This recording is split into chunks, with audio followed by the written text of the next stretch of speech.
Good afternoon. Welcome to Ms. Strawn's class. This afternoon we're going to learn how to set up and to draw a still life setup. And today we're going to be working with vegetables. So we are going to first figure out how to arrange the objects. The first thing I'm going to talk about is never to set up your objects on a straight line. Never, ever, ever to set up your objects on a straight line. Make sure when you're doing it, you have one in the front, maybe one in the center, and maybe one up front. So you can see your composition and look at it and see if it looks interesting to you. Because if it looks interesting here, then it's going to look more interesting on the paper itself. So you're going to decide how you want to set it up. And you can set it up that it makes some interesting composition. So when you see it, it looks, you could bring something a little further front to give you some different things on different planes. So right now, we're going to decide that we're going to put these objects, just only the objects, we're going to focus on our paper. We're going to find out where is the center of our objects and where is the center of our objects, not just going on a vertical line, but also going on a horizontal line. Because first of all, we're going to start with a graph on our paper. You don't have to use a ruler. Just go ahead. And this is going to tell us what objects to put on this side, what objects to put on this side, how far to go, what to put on the top. We're going to make sure that we're not going to take in too much background. We're only focusing on the objects themselves. So we're really deciding visually what we're going to put in our picture plane. Some artists would put their finger and then they decide with looking at their object straight ahead, and then they decide like that. And so if you see artists doing that, they're deciding exactly what they're going to put in their picture plane. So let's get started. Make sure you have a nice pencil. This is a 2B pencil, your eraser, and a sharpener on hand for when you're drawing. So first off, when I'm drawing, seeing that I know that my tomato is kind of on this side, I'm going to go ahead and put what I call lines to see. And I know a portion of it to say that, okay, over here, my tomato is going to be on this side of my picture. Okay, then I'm going to see what's in my middle. My middle is my carrot. What angle is that carrot going to be?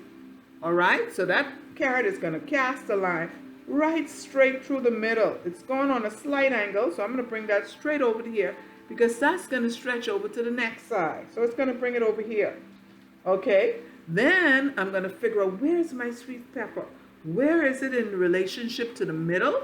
It's over on the side, but it's one of the highest objects.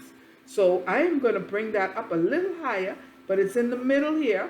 So it's going to come up a little higher. So now I'm going to say, well, what's my relationship from my tomato to the bottom, from this to this, my tomato on this side, to make sure before I even get started with my drawing that it's balanced. Where I'm going to put my objects is a balanced place. Then I'm going to look at the shape. This more looks like an oval shape. My tomato looks more like an oval. So right in this space here, I am going to draw like an oval right in here. Now remember, you're only sketching, so you're not too worried about mistakes. So you're just going to put that in there. And then you're going to move on. Then you're going to look at the shape of your carrot. It has a rounded edge. It's more like a cone shape, but then it's kind of cylindrical as well. So I'm going to come in here with my carrot. It's coming away from my tomato. It bulges out a little on this end, and then it goes into here. So it's coming from behind my tomato. I don't want to put on too much of an angle, but I'm going to check it later to see if it's okay. So I'm going to go there. I know I have a lot of sketching lines, but that's okay. Then you're going to look at what shape is this? What shape is this? It looks more like a box shape, but then it's organic. So then I'm going to go and try to put that in the best way I know how. I'm going to figure out how close is it. It isn't quite so close. So I'm going to go ahead and I'm going to just get a shape going in here. Find out how far on my carrot I'm going to put it. It has a little bit of carrot coming off there. So I'm going to go ahead and I'm just going to sketch that into my drawing. Okay, so here we are. We have our tomato. We have our carrot. We have this. Next thing I'm going to look for is, where's my baseline? What are these objects sitting on? So how far up on my picture is the line going to come for me to indicate where the line is going to be? It's a little above the carrot, so it just so happens it's almost just where I put my lines in the first place. So I'm going to sketch that in. After I have that, I only have an outline. It's not all that perfect. It's not all that correct, but I'm going to quickly, so I can see my picture a little better, I am now going to get my eraser, and I'm going to erase some of the lines that I have here, some of my sketch lines. I'm going to even go ahead and erase the lines that I use to indicate. So far, I've just been drawing just to see. And so now I'm looking at what I have. I'm going to erase some of my sketch lines too, because sometimes all those sketch lines tend to confuse you. So I'm going to go ahead and erase all of that off. And now I'm going to look again at my composition, because when you're drawing, you really have to focus on what you see in the front of you. Okay? That is very, very important. You really tend to stare at your objects more than you stare at your paper. All right? So drawing really is a matter of seeing. You're practicing how to see now. So now I'm going to go ahead and I'm going to make my erasers. And then I'm going to draw it more accurately. And then I'm going to go and make sure, I'm going to look at the shape of my bell pepper and see what shapes are working in there. And I'm going to now start in with a little bit of detailing. So I notice that there's a section that goes here. Then I know there's a section that comes over here.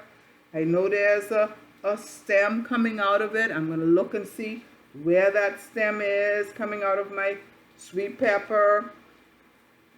And then I'm going to put that in. I'm going to fix. If something looks a different shape than what I have it, I'm going to go ahead and fix it to make it look a little bit more like it. I want my tomato to look more like my tomato, so I'm going to go ahead and I'm going to make it a little bit more oval shape. I'm going to take out some of the lines. So first of all, you're going to start this project with making sure that you have a good drawing with your items in a good composition to start out with, okay? Anything wrong, that's what's wonderful about drawing. If there's anything wrong, you have that lovely eraser right there, you fix it. You spend some time on creating an accurate drawing that when you look at it, it feels comfortable in the space that you have around you. You make sure you do that. Then you look for your shadows. Okay, there is some shadows. There might be some that I definitely distinctly see. There's a shadow that I could see right here. There's a shadow going on under here. And there's a shadow behind here somewhere.